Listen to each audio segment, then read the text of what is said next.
Hey guys, welcome back to my YouTube channel. तो आज हम किंग ऑफ मैनिफेस्टेशन सीरीज को फिर से कंटिन्यू करने जा रहे हैं। तो जैसे कि हमने प्रीवियस एपिसोड में देखा था, जियांग क्यूंगर बोल रही होती है कि उस टाइम पे मैंने उसको इसीलिए मिशन में डाला था क्योंकि मुझे एक इंसान की ज़रूरत थी। और उस टाइम पे सिर्फ एक ही चीज़ थी मेरे दिमाग में चली हुई कि मुझे ड्यूक स्टेज पे पहुंचना है, जितना ज़्यादा जल्दी हो सके उतना ज़्यादा जल्दी, ताकि मैं स्ट्रॉन्ग हो सकूँ तुम्हें प्रोटेक्ट करने के लिए और साथ में लूलान हाउस को भी, और मैं तुम्हारे पेरेंट्स की भी इन्वेस्टिगेशन कर पाऊँ कि वो है कहाँ पे इस टाइम पे। तो एपिसोड नंबर 41 की स्टार्टिंग होती है। वो बोल रही होती है, और रही बात उन बोरिंग इंसानों की और बेमतलब के कामों की, मुझे लगता है कि अगर वो इस दुनिया से गायब भी हो जाए फिर भी मुझे फर्क नहीं पड़ता है। मेरा कोई इंटरेस्ट नहीं है उन चीजों में जरा भी। लीलू सोच रहा होता है कि क्योंकि तुम तो बड़े खतरनाक तरीके से इसे एक्सप्लेन कर रहे हो, मतलब प्यार से समझा रहे हो तुम, पर एक्चुअली में मुझे पता है कि तुम उन्हें मार देना चाहते हो। ये तो कुछ ज्यादा डरावना है। क्योंकि अपना हाथ लीलू के सर के ऊपर रख देता है। लीलू उसके हाथ को हटा के बोल रहा होता है, क्योंगर मुझे लगता है कि तुम एक शर्मीली लड़की की तरह एक्ट कर सकते हो। आसपास लोग नहीं है, तुम कर सकते हो ऐसी हरकतें। क्योंकर बोल रही होती है कि शर्मीली, मैं ये विश कर रही हूँ कि मैं ऐसा कर पाऊँ तुम्हारे लिए, पर ये दुख की बात है कि ये तभी हो पाएगा अगर तुम मेरे से ज्यादा स्ट्रॉन्ग बन जाओ। तब तक मैं तुम्हें अपनी ये शर्मीली साइड नहीं दिखाऊंगी। लिलो सोच रहा होता है कि मेरी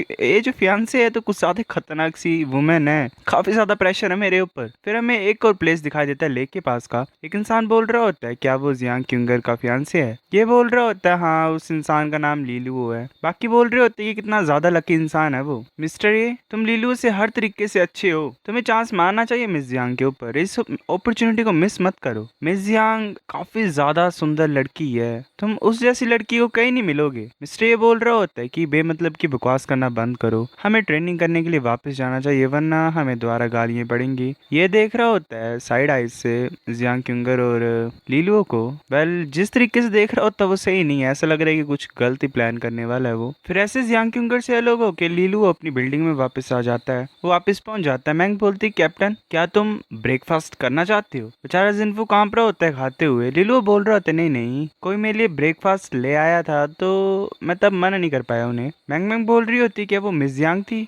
मैंने उन्हें देखा, वो काफी ज्यादा ब्यूटीफुल है। तभी जी पहुंच जाती है वहां पे। लीलू उसे गुड मॉर्निंग बोलता है। जीशान बोल रही होती है कि ब्रेकफास्ट के बाद मैं तुम तीनों को ट्री ऑफ रेजोनेंट पावर पे लेके जाऊंगा। ये तुम्हारे नेम टैग्स हैं, जिसके साथ नंबर भी है जो कि तुम्हें असाइन किया हुआ है। प्लेटफॉर्म का जो प्लेटफॉर्म है पर्पल जेड और लीफ का, जो प्लेटफॉर्म है पर्पल जेड लीफ का, वो सिर्फ वॉयलेट ट्यूटर के स्टूडेंट्स को मिलता है। और खासकर हाई टैलेंट या फिर अच्छा जो लक होता है वो रेजोनेंट ग्लो को भी ट्रिगर कर सकता है। लीलू पूछता है कि रेजोनेंट ग्लो क्या होता है। बाकी तीनों हैरान होते हैं एक तरीके से सुन के। जी एक्सप्लेन कर रही होती है कि ये तुम्हारा पहले टाइम होगा कि तुम एक स्ट्रॉन्ग एनर्जी से भरे हुए जगह पे जा रहे हो। तुम एनर्जी के साथ रेजोनेट हो सकते हो, जो कि रेजोनेंट पावर जो है ट्री रिलीज कर रहा है। तब जो स्ट्रीम है स्ट्रॉन्ग एनर्जी की वो तुम्हारी बॉडी के अंदर चली जाएगी। एक तरीके से तुम गिफ्ट मान सकते हो उसे। जो स्ट्रेंथ होती है रेजोनेंट ग्लो की वो डिफरेंट कल्टीवेटर्स के ऊपर वेरी करती है, मतलब अलग अलग कल्टीवेटर्स का अलग अलग सीन होता है। रिसेंट 100 सालों में जो कल्टीवेटर है जिसने स्ट्रॉन्गेस्ट रेजोनेंट ग्लो को ट्रिगर किया था वो जियांग क्यूंगर है। एक तरीके से कितनी एनर्जी तुम्हारी बॉडी में जा सकती है वैसा कुछ।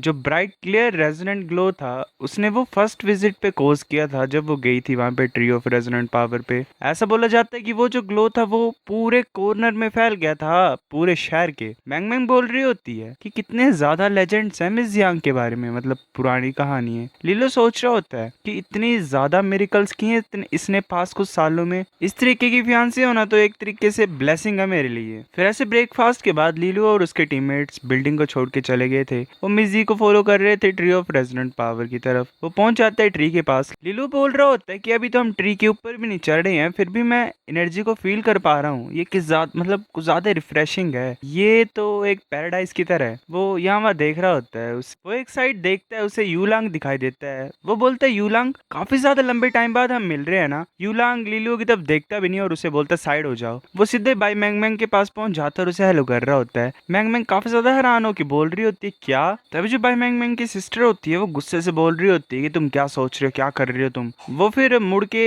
द्वारा लीलो के पास आके बोल रहा होता है कि मैं अपने बेस्ट फ्रेंड से मिल रहा हूँ। लीलो बोलता है कि कैंटीन का खाना कैसा है। यूलांग बोल रहा होता है कि अच्छा है, तुमने कैंटीन का खाना नहीं खाया। लीलो बोलता है कि मैंग मैंग हमारे लिए ब्रेकफास्ट बना रही है कुछ दिनों से, तो मेरे पास चांस नहीं मिला कैंटीन का खाना खाने के लिए। यूलांग हैरान होके बोलता है ये तो कुछ ज्यादा अनफेयर है, मुझे क्यों नहीं मैंग मैंग की कुकिंग टेस्ट करने का वो मिला मौका। मेरी किस्मत तो भाई डूडू ने खा ली है हमेशा, मतलब वो मेरे को तंगी दे रही है हर बार। बाय बोल रही होती है क्या तुम ब्रेकफास्ट की बात कर रहे हो, मैंग मैंग बना रही है और क्या तुमने वो खाया, क्या तुमने कोई कमेंट किया उसके ऊपर। लिलो बोलता है कि उसने अच्छे इंटेंशन से खाना बनाया था, हम कैसे नहीं खा सकते। मैं बस जानना चाहता हूँ कि एक्चुअल में सीन क्या है उसकी कुकिंग के पीछे। बाय बोल रही होती है मैंग मैंग को पॉइजन का असर हुआ था जब वो छोटी थी, उस टाइम के बाद वो पूरे तरीके से खो चुकी है अपनी एबिलिटी टेस्ट करने के लिए, मतलब वो टेस्ट नहीं कर सकती है। यूलांग बोल रहा होता है कि क्या तुम कितने ज्यादा घटिया लोग हो सारे ही तुम, अगर मैं तुम्हारी जगह होता तो मैं सारा खाना खा लेता जो कि मैंग मैंग मेरे लिए बनाती, मुझे फर्क नहीं पड़ता अगर वो मुझे कचरा भी खिला देती फिर भी। बाय बोल रही होती है कि क्या तुम बकवास करना बंद कर सकते हो, अगर तुम कुछ भी बकवास करोगे मेरी लिटिल सिस्टर के बारे में तो मैं तुम्हें पीसेस में काट दूंगी। यूलांग बोल रहा होता है कि लीलियो क्या तुमने इस तरीके का दुख सहा है जिससे तुम्हें एक तरीके से अलग कर दिया जा रहा हो उस पर्सन से जिसे तुम प्यार करते हो। इस तरीके का दुख और घटना मेरे साथ क्यों हो रही है, मैं काफी ज्यादा बुरी पेन से गुजर रहा हूँ इस टाइम पे। लिलो बोल रहा होता है कि अभी तुम काफी ज्यादा पीछे हो उस तरीके की कंडीशन को एक्सपीरियंस करने से, मेरे को लगता है कि जिंदगी में तुम ऐसा कभी फील नहीं कर पाओगे। लिलो ऐसे बोल देता है कि मुझे लगता है कि बाय तुम्हारे लिए ज्यादा अच्छी है। यूलांग गुस्से से बोल रहा होता है सच नहीं है, ये इम्पॉसिबल है, मैं मना करता हूँ, मैं मानता ही नहीं हूँ इस बात को। यूलांग बोल रहा होता है कि मेरी बात सुन लो, अगर बाय डाव डाव के अलावा एक भी लड़की हुई इस दुनिया में तो मैं कभी भी बाय को चूज नहीं करूंगा। लीलो बोल रहा होता है कि इसके पास ग्रेट टैलेंट है, ये इन्फ्लुएंशियल फैमिली से है, तुम क्यों नहीं इसे पसंद करोगे, कितने ज्यादा घमंडी हो तुम। यूलांग बोल रहा होता है कि मुझे स्वीट क्यूट लड़कियां पसंद है बाय मैंग मैंग की तरह, वो ज्यादा अच्छे से सूट करती है मेरे को, और ऊपर से मैंने सुना है कि क्यूंगर एक तरीके से खतरे में है, मतलब मुसीबत में है। लीलो बोलता है क्या हुआ, मैं फंसा हुआ था ट्रेनिंग में काफी दिनों से तो मुझे पता नहीं चल क्या रहा बाहर। यूलांग बोलता है कि वांग ही जी काफी सारे टाइम से उसके पीछे पड़ा हुआ है, मेंटर को चूज करने के टाइम पे वांग ही जी को तुमसे दूर करने के लिए क्यूंगर ने काफी ज्यादा बड़े सेक्रीफाइस किए हैं। मैं गैस लगा सकता हूँ कि वांग ही जी का क्रैश है क्यूंगर के ऊपर, ऐसा लग रहा है कि वो पूरे तरीके से उसने ये सोच रखा है कि वो क्यूंगर को उसकी गर्लफ्रेंड बनाएगा। सभी फ्रेशमैन को इसके बारे में पता है। लीलो सोच रहा होता है कि मुझे पता है कि क्यूंगर ने क्या क्या मेरे लिए किया है, मैं हमेशा उसकी ये जो काइंडनेस है याद रखूंगा, और जो उसका गुस्सा है वांग ही जी के अगेंस्ट में उसे भी याद रखूंगा। ये काफी सा बोल्ड है कि वो इंसान अभी भी क्यूंगर को हरास कर रहा है, ये खुद ब खुद मेरे को लग रहा है कि मुसीबत अपने सर के ऊपर ला रहा है। फिर ऐसे अनाउंसमेंट होती है कि जितने भी स्टूडेंट्स है अब तुम ट्री के ऊपर चढ़ना स्टार्ट कर सकते हो, ये मत भूलना कि जो नंबर है तुम्हारे टैग का उसी के अकॉर्डिंगली तुमने जाना ऊपर। मैं ये होप करता हूँ कि तुम सही प्लेस पे पहुंचोगे। लीलो बोलते ठीक है चलो चलते हैं, ये ज्यादा सही नहीं होगा अगर हम क्यूंगर की बात करते रहे, मैं उसकी प्रॉब्लम को बाद में सॉल्व कर लूंगा। फिर ऐसे लीलो और उसके जो टीममेट्स थे वो सीढ़ियां चढ़ने लग पड़ते हैं ट्री के ऊपर की बाकी स्टूडेंट के साथ। वहां पे अलग अलग तरीके के लीव्स थे, ब्रोंज थे, सिल्वर थे, गोल्ड थे। लीलो चल रहा होता है और सोच रहा था कितना ज्यादा वंडरफुल सीन है ये। ये चीज प्रूव करती है कि होली स्टार कॉलेज की स्ट्रेंथ कितनी है। मैं ये सोच रहा हूँ कि कितनी ज्यादा पावरफुल एकेडमिक फेडरेशन होगी जो कि कॉलेज के पीछे है। वो फिर हैरान हो जाता है, बोलता है ल्यू किंगर। किंगर सोच रही होती है काफी ज्यादा लीव प्लेटफॉर्म्स है यहाँ पे, मुझे तो काफी ज्यादा चलना पड़ेगा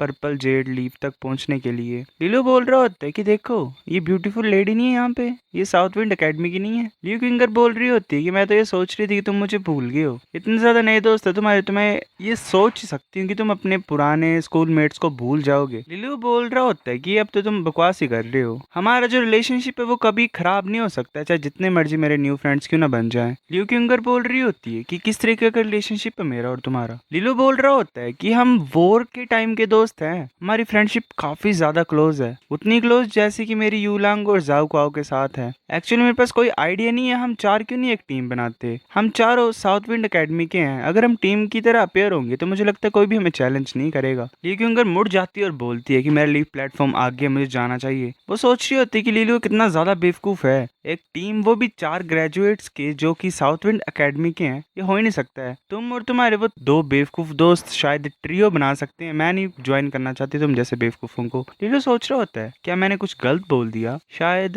ये सही फील नहीं कर रही, आज मौसम ही खराब है। बाद में मैं अपने प्लान के बारे में बात कर लूंगा इससे। फिर कुछ दिन बाद लीलू अपनी डेस्टिनेशन को देख लेता है, उसे मिल जाता है अपना प्लेटफॉर्म जो कि पर्पल सा लीफ था। पर्पल सी लाइट आ रही थी उस लीफ से, ऐसा भी माना जा सकता था कि वो पर्पल जेड ही है। लीलू बोल रहा होता है कितनी स्ट्रॉन्ग एनर्जी है ये, मैं वेट नहीं कर पा रहा हूँ इसका टेस्ट लेने से पहले। फिर उसे एक इंसान दिखाई देता है, वो बोलता है कि मुझे पता नहीं तुम यहाँ पे क्या कर रहे हो, पर मैं इतना इंटेलिजेंट हूँ कि मैं पता लगा सकता हूँ कि तुम एक तरीके से फेल हो चुके हो, तुम अपने प्लेटफॉर्म को नहीं ढूंढ पा रहे हो यहाँ पे, है ना। सो गाइस, ये एपिसोड इतना ही था, अब नेक्स्ट लाता हूँ मैं कुछ दिनों में, तब तक के लिए मिलते हैं आपसे, बाय।